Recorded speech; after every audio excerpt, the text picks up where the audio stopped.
నా okay okay సరే. కావ్య కావ్య అసలు నువ్వు నాతో ఎందుకు మాట్లాడడం లేదు? సరే నువ్వు మాట్లాడకపోయినా సరే ఆ సౌమ్య రమ్య దివ్య వీళ్ళెవరు నాతో మాట్లాడడం లేదు. నీ బాధ నేను మాట్లాడడం లేదనా నా ఫ్రెండ్స్ మాట్లాడడం లేదనా? వాళ్ళు ఎట్లయినా పోనీ, నువ్వు కదా నా బెస్ట్ ఫ్రెండ్, నువ్వు మాట్లాడకపోతే ఎలా?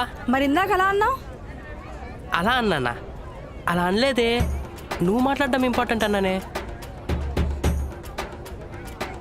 సర్లే, అయినా నువ్వు ఇంత పచ్చి తాగబోతు అనుకోలేదు సన్ని. అది ఇప్పుడు నేను తాగలేదని చెప్తే అబద్ధం ఉంటుంది, ఏదో ఒకటి మేనేజ్ చేద్దాం. యాక్చువల్లీ కావ్య, నేను తాగాను నిజమే, కానీ ఎందుకు తాగానో తెలుసా? ఎందుకు? మన క్లాస్లో పీసీకే బబులు లేరు. అవును, వాళ్ళంటే నీకు పడదు, నన్ను కూడా మాట్లాడొద్దని చెప్పావు. వాళ్ళిద్దరు మా హాస్టల్లో వేరే రూము, మా రూమ్కి వాళ్ళ రూమ్కి గొడవై చిన్న మందు పోటీ పెట్టాల్సి వచ్చింది. ఆ పోటీలో మనోళ్ళు ఎవరు ముందుకు రాకపోతే మా ఫ్రెండ్స్ కోసం, మా రూమ్ కోసం నేనే ముందుకెళ్ళి తాగాల్సి వచ్చింది.